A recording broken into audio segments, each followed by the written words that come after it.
Can you see that? It says see you later with a pair of sunglasses. My followers dared me to get that done, like in 2016. Police were driving past going, see you later. Because your following is mental. It's mental. It's like 26 million overall. 26, yeah. Fucking crazy. We're doing a giveaway with prizes from our sponsors just for you guys. To be in for a chance of winning, all you have to do is like the video, drop us a comment down below, and make sure you're subscribed to the channel. We've got some great prizes, so be sure not to miss out. This episode is sponsored by Killer Inc., Solo Coffee, Bristol CBD, and Disturbia. No fucking way.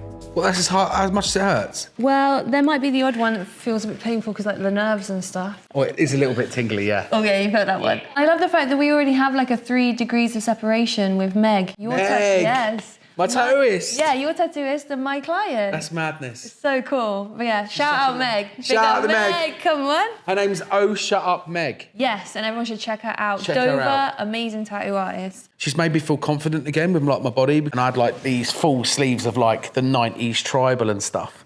And she's completely just gone over them, and I'm quite spiritual now, do you know what I mean? So I've got my Jesus and my Mary, and I've got my crosses and my praying hands. How long have you been more into the spiritual side of life? Nearly 2 years at the end of this month. How did it happen? Do you want to go into this? If you're happy to. I'm ready, man. Yeah, we can. Go. No one knows. Well, are we getting the exclusive? Yeah, absolutely. Come on. I've been heavily in addiction, alcohol addiction and other substances for about, 12 years. It got to the point where I was blackout drinking every other day and trying to do my career and trying to be a dad and trying to be a husband, until I didn't really know what reality was anymore. I never knew about powerlessness. I never knew about the power of craving after the first drink. Can you explain that a little bit? One drink's too many and 1,000's not enough. If I had one pint, an overwhelming feeling that I had to get another drink. And before you know it, you're banging on the bar thinking, how the hell am I here again? Like what? I've got like 80 missed calls on my phone.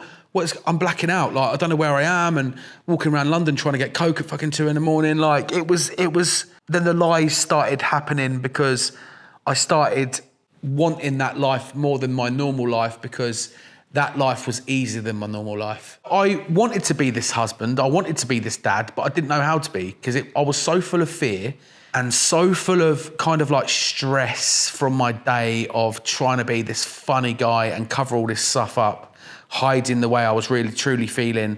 The guilt of drinking and the guilt of the consequences were getting worse because the drinking was getting worse, so the guilt was tripling. I would go to a pub at like 4 p.m. At 9:30, I'd wake up and I'm like sitting in a beer garden by myself in the dark with a pint next to me, and I've pissed myself, and I'm like, the fuck has happened for the last 5 hours? This was happening like on a daily. So the last time that happened, I woke up, I had red lights all around me, and I had pissed one leg of my trousers, my jeans. And I remember being in the mirror of this toilets in the pub, fucking crying, trying to wet the other leg like I'd poured a drink on myself. Yeah. And I was like, I can't fucking do this anymore. November the 5th is my sobriety date. I went to Leeds Castle for the fireworks. Don't really remember leaving the fireworks. In my head, I'm thinking, fucking hurry up and get home so I can drink. Like, nasty in my head. My kids are in the back. I offered my mum and my sister to come round my house. End up being told my mum's punched me in the face. My mum's 70 years old, bless her, do you know what I mean? She's the most beautiful woman in the world. I don't know what I did. You must have done something. Oh, my God. I had to watch the Ring doorbell because I kicked my mum and sister out of my house. I left the house at like 2 a.m. and come back half hour later, not knowing where I've been. And I swear to God, this happened to me, right? Like a tannoy in the right-hand side of my head, a voice said, you have not got to do this anymore. You haven't got to do this anymore. You don't want to do this anymore. Just get help. Fucking get help.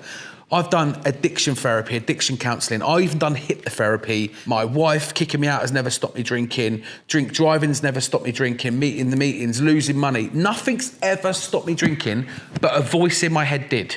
But from that moment, I knew that I needed to get proper help. Like, I didn't know what the proper help was going to be, but I bumped into a female friend of mine about 7 months before, and I see that she was sober.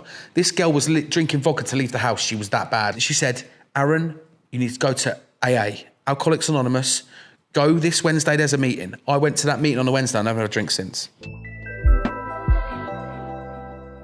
Is it Alcoholics Anonymous where you found spirituality? From The Voice. Okay, so that has sparked you to go to AA, but it also... But in AA, I found out that it's all part of a higher power program, you know? It's a higher power. The 12 steps is based on it, right? Yes. Yeah. Step one, look, admitting you're powerless over alcohol and your life has become unmanageable. I knew that step one, I had that straight away as soon as I walked in. Step two is coming to understand that a higher power could relieve you of this, because I possibly couldn't. I have to get down on my knees in the morning and pray to a higher power for a sober day and a sober mind. Some people's higher powers are the universe, the sea going in and out, the moon, the stars. So it doesn't actually have to be like you're doing the 12-step program and you're going to come out Christian? No. It's a higher power of your understanding. Anything bigger than you in your life, anything more powerful than you. Mine is Jesus. When I'm with my wife and kids now, I want to be with them. That sounds horrendous. But when I was with my kids before, I was looking at my phone, clock watching. My wife's talking to me, I'm nodding, not knowing what the fuck she's talking about. I am present now. To be okay in my own skin without a drink is an absolute miracle. That's incredible. 2 years. You should be so proud of yourself. Because I first saw you on TikTok when you were in the shops doing the reaction videos. They got me through lockdown, bro. I'm not going to lie. Like, they really lifted a lot of our spirits in a hard time. What was it like creating comedy in addiction and then in recovery? I knew that when I was out filming, I could lie. So that video of me doing awkward headphones you watched would have took me about half hour, probably about 20 minutes to edit, but I'd make out and filming all day. So, and I'd be sat in the pub. You were lying to people, but you were lying to yourself first. Oh, Jesus Christ. Absolutely. Yeah. I don't know what I've done for 10 years. I don't really remember my wedding. Like, it's mad.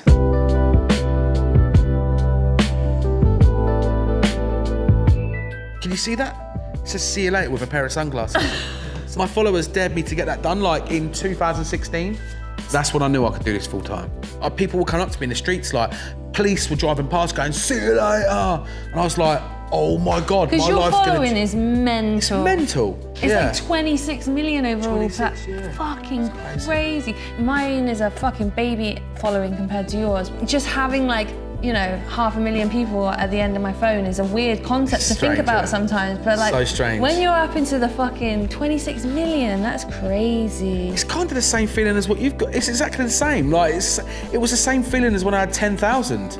I can't believe it. Did that create like a big pressure though? Crazy devil in me, man. I was let loose, like gambling, fucking casinos, 5 grand here and there. I'm getting another 50 grand at the end of the month. Fuck it, I've got this brand deal coming in.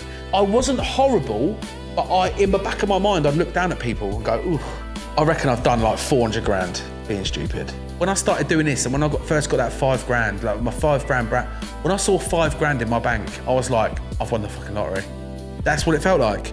I've never had that sort of money in my life. And then having fucking thousands of people come up to you going, you're the best, getting invited, like sniffing coke with rock stars in London and... Well, because everyone's validating you being an arsehole. Of course! You know what I mean? Everyone else is being like... cheering you on, being like, putting you on a pedestal and being like, you're amazing, you know? And you are amazing, but the devil in you, do you know what I mean? And the addict in you is gonna... oh my God. Take onto that and run with it with your ego as more of a defense mechanism as well, you know? To be free of all of it though, and to look back now and see my defects of character, which was my arrogance, dishonesty, jealousy, lust, I lived a life of pure carnage. And now I can sit here with you and talk about it. I've never done this before. So thankful to have the kids still in my life, my wife still in my life. I said to my wife, like, I said, how are you still here? How are we still married? Like, she's like, I knew one day you'd give up. I knew one day you'd stop. She believed in you when you didn't believe in yourself. I was there, but I wasn't present. Yeah. To put yourself and your family first before the addiction, that's a really brave thing to do. It's not a thing that is very achievable for a lot of people, you know? Because you're an artist as well. Yeah, man. I started following your page yesterday. I found nice one. Yeah, your art's sick. Oh, thank you so much. I really, really like it. It's like nods and references and nuances that I see in your work, which are really nice. My work's changed since I got sober though, so it's really... Of course. Yeah. Of course. You can see it in the page, like it's gone from dark to nice, like it's really strange. I never used in my studio though. It's really strange. I never got drunk or used in my studio. Really? Never. Safe place, you know? Maybe I was treating it like that. I don't know. Do you enjoy creating art now that you're sober? I love it so much. I've got back into my DJing now, but I think that's the ADHD. Like you said, you hyperfixate on one thing at a time. My DJ name's A+. Okay. Got a few tunes being released, and like I take it really seriously, you know. So what would be the dream of DJing, like doing tours and going around? I just want to play. I just want to play out. I don't care. Like I just want to play out. When you hear a heavy D&B set and you've got a good host or an MC with you, and the crowd's loving it, like there is no, the buzz is non-matched. You got like a proper man crush on anyone? Yeah, bad people. Go on, Tom Hardy? I wouldn't say no to a date with Tom Hardy. Do you know what I mean? If Tom Hardy was like, Grace, you want to go get dinner? I wouldn't be like, I don't know. The first two crushes I had were Rowan Atkinson as Blackadder, Frankenfurter from Rocky Horror Picture Show. But I love a man in women's clothing. What, like Ed Gein? No, that's not women's clothing, that's Ed Gein would get it! Have you ever like put your missus's knickers on for a joke? Probably, yeah. Oh, for a video the other week, yeah. There you go.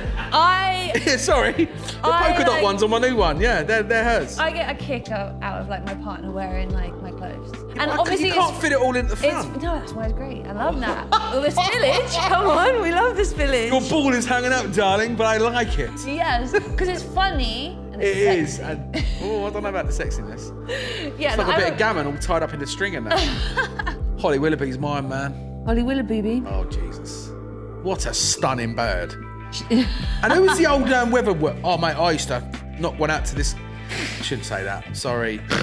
Fuck's sake. Speak freely, speak freely. Sorry. We're not going to We're talking like when I was a teenager, like top... When you first start knocking one out to anyone, innit? So, her name was Sean. She was a weather lady. You like that, do you? Yeah. That was my cougar. So now that you're on this path of recovery and you're, you know, had a rebirth, if you like, what is on the cards? Like, what is the horizon looking like? To help others. Yeah?